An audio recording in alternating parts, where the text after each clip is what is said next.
Assalamualaikum warahmatullahi wabarakatuh. Perkenalkan, nama saya Rizky Ayomi Pangestu dengan NPM 2052039, kelas B31, jurusan Ilmu Pemerintahan.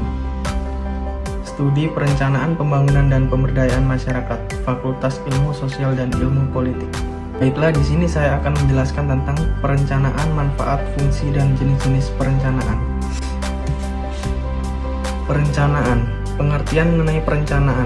Ada salah satu ungkapan yang senantiasa menjadi gagasan manusia dalam menjalankan kehidupannya. Hari ini harus lebih baik daripada hari kemarin, dan hari esok harus lebih baik daripada hari ini, baik sepanjang umurnya. Untuk itu manusia dibekali oleh akal, pikiran, hati, serta anggota tubuh agar dapat mengupayakan kebaikan tersebut.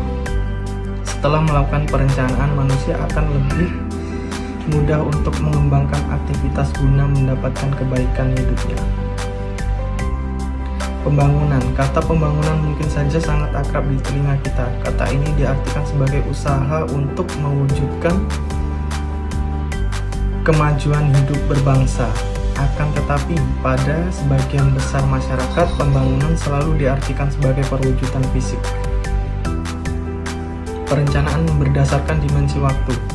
1. Perencanaan jangka panjang long term planning. Perencanaan jangka menengah medium term planning.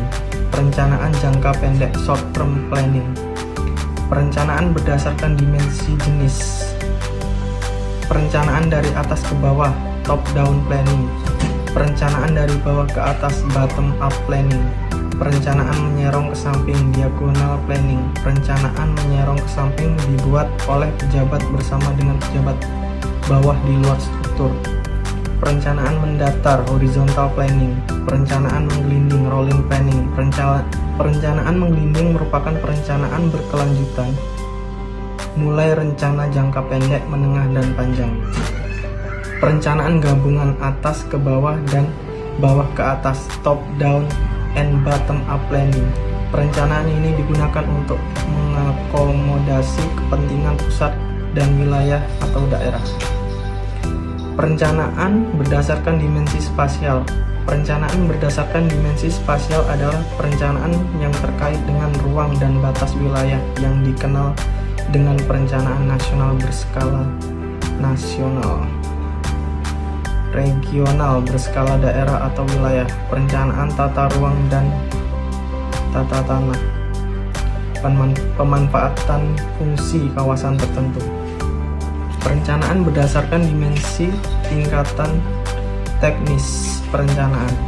Dalam dimensi ini, Anda akan mengenal beberapa istilah sebagai berikut: perencanaan makro, perencanaan mikro, perencanaan sektoral, perencanaan kawasan, perencanaan proyek.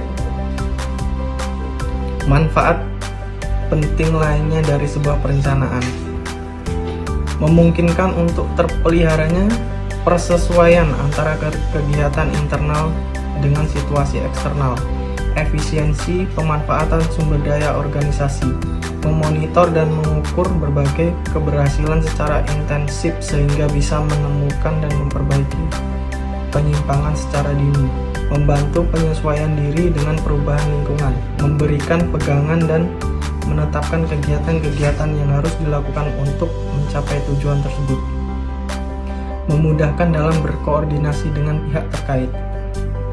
Pemberdayaan masyarakat. Pemberdayaan masyarakat adalah konsep pembangunan ekonomi yang merangkum nilai-nilai masyarakat untuk membangun paradigma baru dalam pembangunan yang bersifat people-centered. Dalam kerangka ini, upaya untuk memberdayakan masyarakat dapat dikaji dari 3 aspek.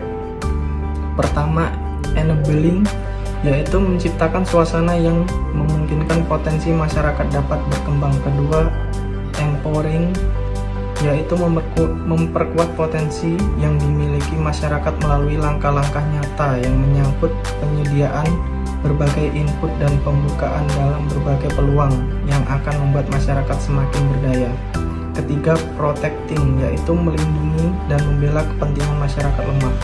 Memberdayakan masyarakat adalah upaya untuk meningkatkan harkat dan martabat lapisan masyarakat bawah grassroots yang dengan segala keterbatasannya belum mampu melepaskan diri dari perangkap kemiskinan, kebodohan, dan keterbelakangan, sehingga pemberdayaan masyarakat tidak hanya penguatan individu tetapi juga pranata-pranata sosial yang ada.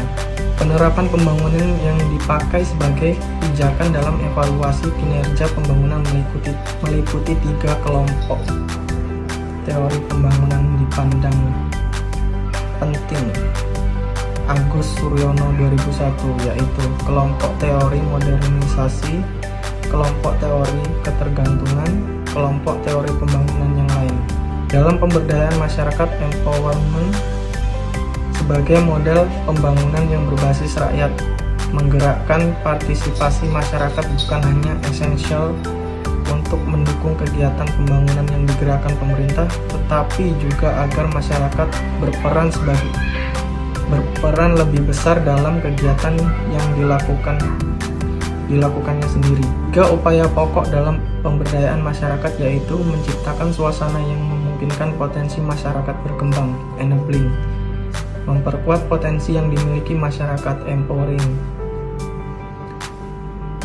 dan melindungi, membela kepentingan masyarakat bawah, protecting, nampaknya menjadi 3 pilar utama pemberdayaan masyarakat, empowerment, sebagai model pembangunan yang berbasis rakyat. Baiklah, saya akhiri. Wassalamualaikum warahmatullahi wabarakatuh.